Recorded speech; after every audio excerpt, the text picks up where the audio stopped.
Really exciting news for the blood donation community. Mad cow disease and blood donors. Mad cow disease, that would be Creutzfeldt-Jakob disease. This is from AP News. Blood collectors nationwide are tracking down U.S. citizens who lived, worked, or vacationed in the UK, France, Ireland, or served at military bases in Europe during various periods between 1980 and 2001, as well as anyone who received blood transfusions in those three countries any time since 1980. Since 1999, those people have been banned from giving blood in the U.S. for fear that they had been exposed to mad cow disease. But after decades of research and reassessment, the FDA has determined that the risk of the disease has abated. And this is from the official Red Cross press release. Quote, in alignment with recent changes to FDA eligibility guidance, the Red Cross has updated its donor eligibility. Those who lived in or were stationed in the UK, Ireland, or France, or who have never tried to give blood may now be eligible to give blood with the Red Cross. This is exciting. I give blood all the time, so this one really sticks out to me. What is Creutzfeldt-Jakob disease? What is mad cow, and why was it a big deal? Yeah, so it's an infectious brain neurological disease. There's different causes, different subtypes, but we'll focus on the variant. That's specific here, and that's the one that's ultimately spread from cattle. So the cattle contains what's called bovine spongiform encephalopathy. So basically, like we said, firstly, it's a brain disease where essentially the brain does take on almost like a sponge-like form because of the neurological attack, if you will, that takes place. So it's caused by, there's these misfolded proteins, or they're called prions. We all normally have prions that they go by PRP, let's call it. That's the normal one. There's PRP-SCs that are present in the brain.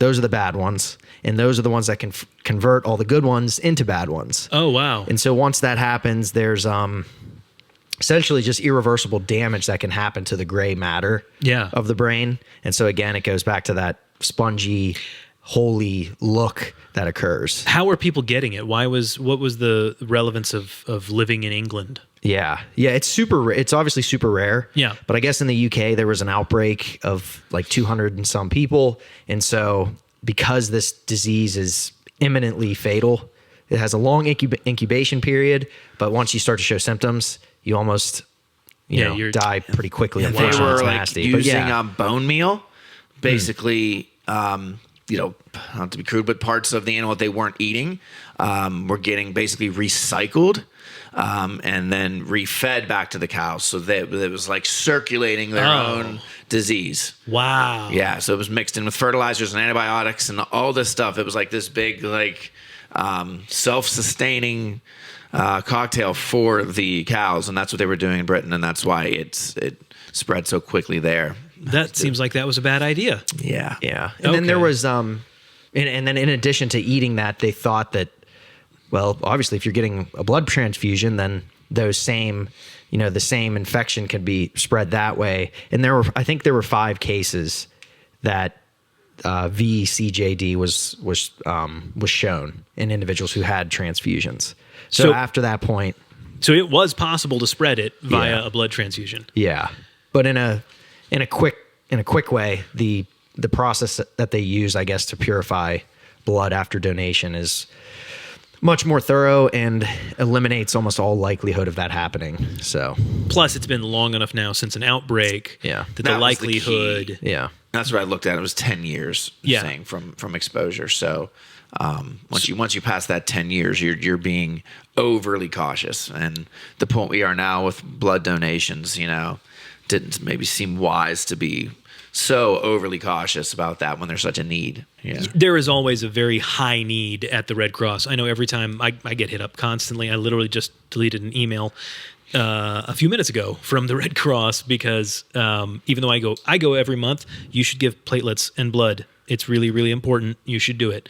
There is always a shortage. There's always a need. They're always trying to incentivize people to show up. So the fact that there's that they're able to broaden the pool at all, that's really, really exciting. Yeah. I know I saw also in that same story that they were looking for more African Americans as well. Why African Americans?